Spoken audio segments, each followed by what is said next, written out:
Hey everybody, I'm Nicholas Skinner with Skinner Games, and you're here for another episode of Game Reviews in 5 minutes or less. Today we'll be talking about Frog Gods Games' Swords and Wizardry, the third printing of the Complete Rulebook. Now this book was a recent Kickstarter that happened earlier. I think it was actually started in last year, but it was released this year, and it releases the rulebook that you can find on DriveThruRPG for free. However, what they did was they made this version a little different in that all of the artwork is done by a completely female crew. Every scrap of art, every page border, the cover, and the art is just completely stunning. Now the rule system itself is in the OSR frame of things. So it is an old school Renaissance game, which takes the 0 edition of D&D and throws in some of the things that came a bit later to update the game. Now they've also included a few variations so that you can play with ascending armor class, for example, instead of descending. But let's get back to the art on this thing, because that's kind of the whole reason why they ran this Kickstarter and part of the reason why I fell in love with the book. So you've seen the cover art. The contrast between the red, the black, and the white is just absolutely amazing here. But here's a look at the table of contents, and you can see the page border is also just equally amazing here. All of the art is in black and white, but they have full page illustrations and then of course small little doodads and other little things, and each character class has its own illustration. So here's an example that is in the start of the classes, and then here's a picture of the assassin. So as I said, this is 0 edition, so you've got a number of different classes that you would find in some of the other games. So the classes you have are the assassin, the cleric, the druid, the fighter, the magic user, the monk, the paladin, the ranger, the thief. And as this is an OSR game, some of the more advanced classes like the ranger and the paladin have attribute requirements that you have to meet in order to play the class. Now you don't have to do that as much anymore, but back then they were assuming that if you were part of this elite order of beings, your Aragorn or your Boromir or whomever else you want to throw into that you had extraordinary abilities to match it. So your play balance is thrown kind of out of whack with that. However, I really find that rather charming, because let's face it, not everybody has the same amount of abilities. Now, that doesn't mean that each class isn't useful or that your other characters aren't going to get the job done. For example, the assassin does have some thief abilities, but the thief is certainly better at actually doing the thief skills than the assassin is.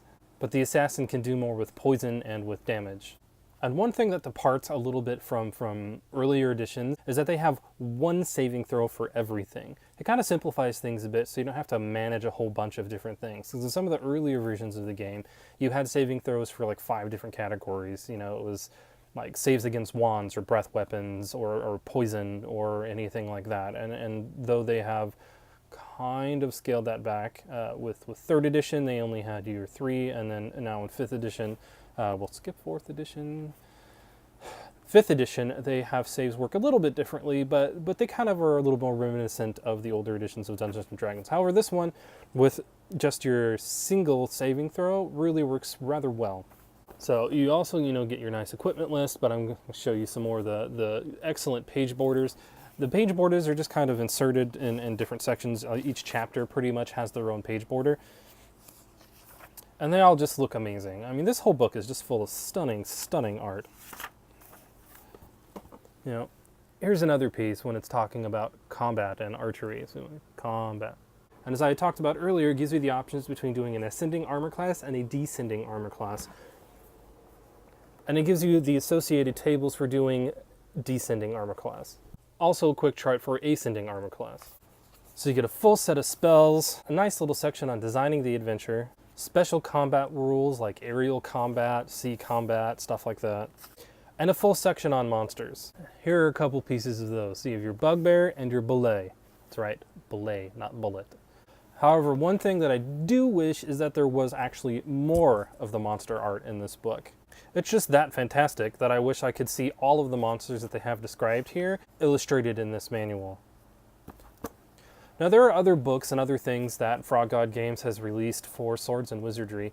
The Book of Monstrosities, for example, which is an older book. But I really wish that they would take this team that they had and do 2nd or 3rd or whatever editions of those books so that they could throw in a lot more of these illustrations, because they are just absolutely amazing. So I believe that you can pick up this manual now on the Frog God Games website, and I will find a link and post it in the description below. But Swords and Wizardry is such a solid game that it has spawned a lot of other variations. So if you find this description useful, please let me know in the comments below. If you're new to our channel and you like what you see, please hit that like button on this video and subscribe. Keep an eye on our channel, and as always, happy gaming.